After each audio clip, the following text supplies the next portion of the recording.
नमस्कार, the voice news से मैं प्रगति सिंह, जहां प्रतिदिन हम बताते हैं आपके आसपास की जुड़ी घटनाओं के बारे में, जिसका है सीधे जनता से सरोकार। एक नजर आज की सुर्खियों पर।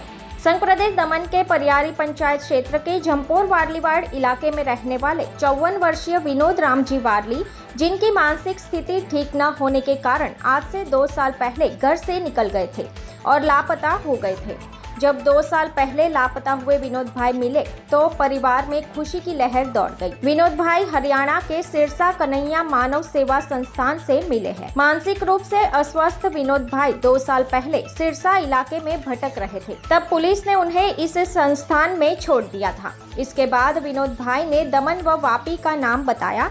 साथ ही सोशल मीडिया के माध्यम से उनका मिलाप परिजनों के साथ हुआ। इस मिलाप का कार्य पूर्व सरपंच और आदिवासी समाज के नेता भाविक हलपति द्वारा आदिवासी समाज और उनके पंचायत क्षेत्र के इस परिवार के पिता, पुत्र और पत्नी का मिलाप करवाया गया।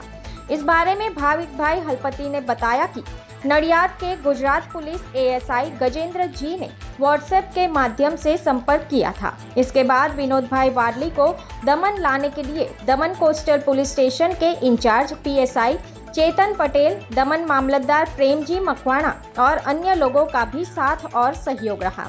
इसे लेकर भाविक हरपति ने सभी का धन्यवाद व्यक्त किया। विनोद भाई वारली झंपोर वारलीवाड़ा રહેવાસી છે, આદિવાસી છે અને એમનું જે ખોવાયેલું અમને ગુજરાત પુલિસ નડિયાદથી એક ગજેન્દ્રભાઈ જે એસઆઈ છે એમના થ્રુ અમને વોટ્સઅપ આવ્યું કે જેમણે બતાવ્યું કે આ એક કાકા ખોવાયેલા છે, દમણ વાપી બોલે છે।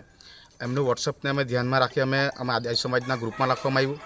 ગ્રુપમાં નાખતાની સાથમાં જ અમને ખબર પડી કે અમારા झंपोर वारलीवाड़ना आ एक अमरा खोवाયેલ व्यक्ति है અને परिवार साथ अमरा संपर्क करता एमना छोकरा जे अमरी साथे छे અને एमने पत्नी ने मळता पछी अमे त्यां सिरसा जे हरियाणा में जे एक भाई कन्हैया नामनी एक संस्था है, मानव संस्था, एमना कॉन्टेक्ट कर्यो। एमनी साथे बातचीत करता व्हाट्सअप कॉलिंग करूँ, काका साथे बात करी। पछी अहीं दमन पुलिस में अमे बात करता चेतन पीएसआई जे छे आपणा इंचार्ज, एमने आपणा साथे त्यां व्हाट्सअप कॉलिंग पर बात करी। एमनी साथे पण चर्चा करती एमने पेपर वर्क कर्या। दमन मामलतदार साथे बात करवामां आवी, प्रेमजी मकवाणा साथे। अने आपणा जे અહીંથી ગયેલા આપણે ડેપ્યુટી કલેક્ટર આપણા ભુરિયા સાહેબ જે અત્યારે હરિયાણા પાણીપતમાં છે, એમની સાથે કોન્ટેક્ટ ફોન પર વાત થઈ, એમણે પણ ત્યાં હેલ્પ કરી છે આપણાને।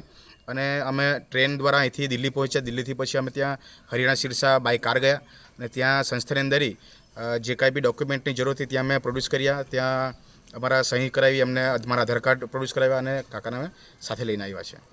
एक और बोलना बता दो, एक तो कितने वर्ष बाद हुआ, 2 वर्ष सुधी, અને એક सोशल मीडिया से, क्योंकि सोशल मीडिया नहीं होता तो कनेक्ट नहीं होता है सर, ठीक है ना, एना उपयोग से।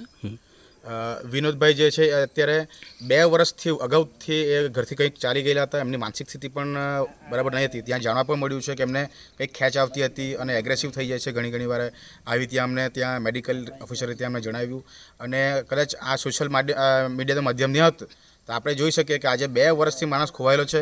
એ આપણા અહીં આપણા એક નાનકડા ગામની અંદર આપણે કહીએ દમણના છેવટનું ગામ છે झंपोर वारलीवाड़, એમાં ત્યાંથી આપણે લાવવાનું છે, ખાવાનું કામ નથી। અને આ સોશિયલ મીડિયાના માધ્યમથી જ આપણે અહીં એમને લાવી શક્યા છે। એટલે આપણે આ તબક્કે ખરેખર આભાર વ્યક્ત કરવો જોઈએ તો ત્યાં સંસ્થાને કે જે સંસ્થાએ આપણે એમને 2 વર્ષ સુધી ત્યાં એમને રાખ્યા, ત્યાં એમને જમવાની વ્યવસ્થા, એમની મેડિકલની વ્યવસ્થા જે કરી છે, એમને આભાર વ્યક્ત કરવો જોઈએ। ગયા છે એ પાગલ જો થઈ બની ગયેલો એટલે ચાલી ગયેલો તે ભાઈ નીકળી ગયેલો। પછી દમન કેવી રીતે તમે આવે, કોણ મદદ કરી હતી? દમણ આવ્યા, છોકરા લોકો લેવા આવ્યા ને, એ લોકોને બોલાવ્યા લેવા સારું તા, એટલે એ લોકો આવ્યા તો પછી લેતા આવ્યા મને। કેવી રીતે તમને માહિતી મળી કે તમે કેવી રીતે ત્યાં જણાવ્યું કે તમે દમણ રહો? તમે કેટલા વર્ષ સુધી ત્યાં હતા હરિયાણામાં? 2 વર્ષ થઈ ગયા હતા। હવે જણાવ્યું, મને યાદ આવતી લાગી ત્યાં મેં જણાવ્યું તે લોકોને કે ઘરે જવાનું મેં એમ કરીને। તો પછી કાગળિયા કરાવ્યા ને બધું નામ લખાયું ને એડ્રેસ ને પછી આપ્યું તે લોકોને। સંસ્થાનું નામ તમે યાદ છે? શું સંસ્થામાં રહેતા હતા તમે સંસ્થામાં? સંસ્થાનું નામ તો કયું એનું? ક્યાં રહેતા હતા તે સંસ્થાનું નામ? સંસ્થાનું નામ તો હરિયાણા। ब्यूरो रिपोर्ट, दी वॉइस न्यूज। खबरों में बने रहने के लिए तो वॉइस न्यूज को सब्सक्राइब करें और बेल आइकन दबाएं।